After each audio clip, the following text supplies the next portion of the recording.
अल्लाह ने कुरान मजीद में मुतअद्दिद मकामात पर लफ्ज़ शिया का इस्तेमाल किया और शियों की तारीफ़ की। परवरदिगार आलम सूरह सफ़ात की आयत नंबर 83 में इरशाद फरमाता है, बिस्मिल्लाहिर्रहमानिर्रहीम व इन्ना मिन शिअतिही ला इब्राहीम, बेशक यकीनन इब्राहीम शियों में से थे। कौन इब्राहीम? इब्राहीम वो इब्राहीम जो खलील खुदा हैं, जो बुत शिकन हैं, जिन्होंने बुतों को तोड़ दिया।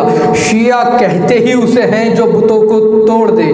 फिर उसके बाद परवरदिगार आलम सूरह नहल की आयत नंबर 123 में इरशाद फरमाता है, परवरदिगार आलम कहता है कि बिस्मिल्लाहिर्रहमानिर्रहीम सुम्मा औहैना इलैका अनित्तबि मिल्लत इब्राहीमा हनीफा वमा काना मिनल मुशरिकीन। ऐ मेरे हबीब, आपके पास वही की जा चुकी कि आप इब्राहीम के तरीक़े की पैरवी कीजिए जो बातिल से कतरा कर चलते थे और मुशरिकीन में से ना थे। इस बात से वाज़े हो गया, अल्लाह ने कहा कि ऐ मेरे हबीब, आप इब्राहीम के तरीक़े की पैरवी कीजिए, इब्राहीम के तरीक़े पर चलिए। कौन इब्राहीम? वो इब्राहीम के जो शियों में से थे। और अल्लाह ने इस आयत से वाज़े कर दिया कि इब्राहीम और मोहम्मद मुस्तफ़ा हम मज़हब थे, और हज़रत इब्राहीम शिया, हज़रत मोहम्मद मुस्तफ़ा भी शिया।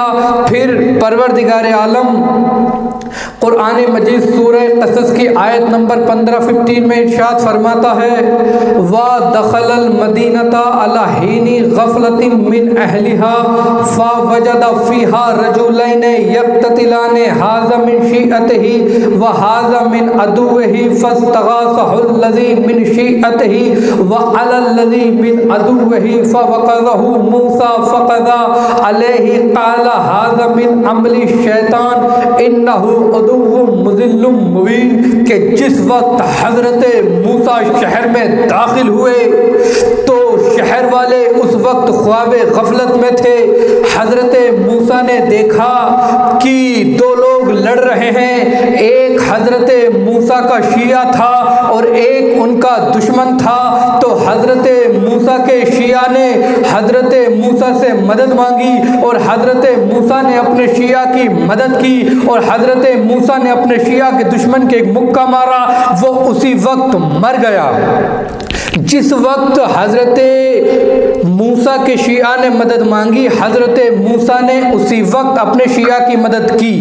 जो लोग कहते हैं कि या अली मदद ना कहो, या अल्लाह मदद कहो, कहते हैं कि यह बिदअत है या अली मदद कहना। शिया कोई भी बात खिलाफ कुरान कहते ही नहीं। भाई शिया या अली मदद कहते इसलिए हैं कि वो शिया ने अली हैं। भाई जनाबे मूसा के शिया ने जनाबे मूसा से मदद मांगी तो जनाबे मूसा ने अपने शिया की मदद की, और हज़रत अली के चाहने वाले शिया ने अली हज़रत अली से मदद मांगते हैं तो हज़रत अली भी अपने चाहने वालों की, अपने शिया की मदद करते हैं। फिर पहले परवरदिगार आलम ने वाज़े कर दिया सूरह क़सस की आयत नंबर 15 में कि हज़रत मूसा शिया थे। फिर परवरदिगार आलम सूरह मुज़म्मिल की आयत नंबर 15 में इरशाद फरमाता है, व इन्ना अरसलना इलैकुम रसूलन शाहिदन अलैकुम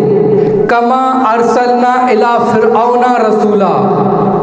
कि ऐ मक्के वालों, हमने आपकी तरफ एक नबी भेजा जो तुम्हारे मामलात में तुम्हारी गवाही दे, जिस तरह हमने फ़िरऔन की तरफ एक रसूल मूसा को भेजा। इस बात से वाज़े हो गया, परवरदिगार आलम ने कहा कि ऐ मक्के वालों, हमने तुम्हारी तरफ एक रसूल भेजा, मोहम्मद, जो तुम्हारे मामलात में तुम्हारी गवाही दे, जिस तरह हमने फ़िरऔन की तरफ एक रसूल मूसा को भेजा।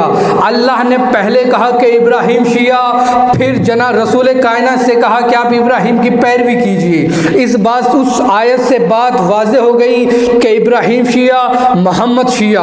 फिर अल्लाह ने सूरह क़सस में आयत नंबर 15 में कहा कि मूसा शिया, मूसा ने अपने शिया की मदद की। फिर सूरह मुज़म्मिल की आयत नंबर 15 में अल्लाह ने कहा कि हमने मूसा की तरह तुम्हारी तरफ, जैसे मूसा को फ़िरऔन की तरफ भेजा वैसे ही हमने तुम्हारी तरफ मोहम्मद को भेजा। इन दो आयतों से वाज़े हो गया कि मोहम्मद और मूसा एक जैसे, दोनों हम मज़हब। वहाँ कहा कि जैसे इब्राहिम शिया वैसे मूसा शिया, जैसे मूसा शिया वैसे ही मोहम्मद शिया। और एक हदीस बहुत ही मशहूर और मारूफ हदीस है जो कुतुब अहले सुन्नत में मौजूद है, जिसे अल्लामा जलालुद्दीन सयूती अपनी तफसीर दुर्र मंसूर के जिल्द नंबर 6 सफ़ा नंबर 379 पे लिखते हैं। उनके बाद इस हदीस को मोमिन हुसैन शिवलंजी अपनी किताब नूरुल अफसार के सफ़ा नंबर 78 पर लिखते हैं। फिर उनके बाद सिब्त इब्न जोज़ी अपनी किताब तज़किरतुल खवास में इस हदीस को पेज नंबर 31 पर लिखते हैं। फिर सुलेमान हुसैन कंदोजी बल्खी अपनी किताब यनाबुल मवद्दा के सफ़ा नंबर 214 पर इस हदीस को लिखते हैं। फिर उनके बाद हजर इब्न मक्की अपनी किताब अस्सवाइकुल मुहर्रका के सफ़ा नंबर 159 पर इस हदीस को लिखते हैं। फिर बहुत ही मशहूर और मारूफ किताब अहले सुन्नत की जिसका नाम है कोकबे दुर्री, उसके सफ़ा नंबर 154 पर यह हदीस नकल हुई का रसूल कायनात ने इरशाद फरमाया, याली अंता व शीअतो का हमुल फायजून, ऐ अली आप और आपके शिया कामयाब हो गए। अल्लाह ने कहा कि इब्राहिम शियों में से, मूसा शिया, इब्राहिम शिया। फिर कहा मोहम्मद तुम इनकी पैरवी करो, जो पैरवी करेगा वैसा ही होगा, तो मोहम्मद भी शिया। अब इसका मतलब ये नहीं कि फ़कत ये 3 ही नबी शिया हैं, नहीं नहीं। अल्लाह ने सूरह निसा की आयत नंबर 163 और 164 में तमाम अंबिया को हम मजहब कहा आदम से लेके ख़ातम तक, मोहम्मद मुस्तफ़ा से लेके जनाबे आदम तक तमाम अंबिया हम मजहब हैं। मजहब एक है, मजहब अल्लाह ने वाज़े कर दिया, कहा ये शिया हैं। अब तमाम के तमाम अंबिया हैं शिया। तो जो लोग शियों की मुखालफत करते हैं वो शियों की मुखालफत नहीं करते, वो तमाम अंबिया की मुखालफत करते हैं। जो लोग शियों को काफिर कहते हैं वो शियों को काफिर नहीं कहते, वो जनाबे इब्राहिम को काफिर कहते हैं, वो जनाबे मूसा को काफिर कहते हैं, वो रसूल खुदा को काफिर कहते हैं, वो जनाबे आदम को काफिर कहते हैं। भाई जो लोग शियों को काफिर कहते हैं एक बार वो ज़रा सोचे तो सही, क्या वो शियों को काफिर कह के खुद काफिर हो रहे हैं?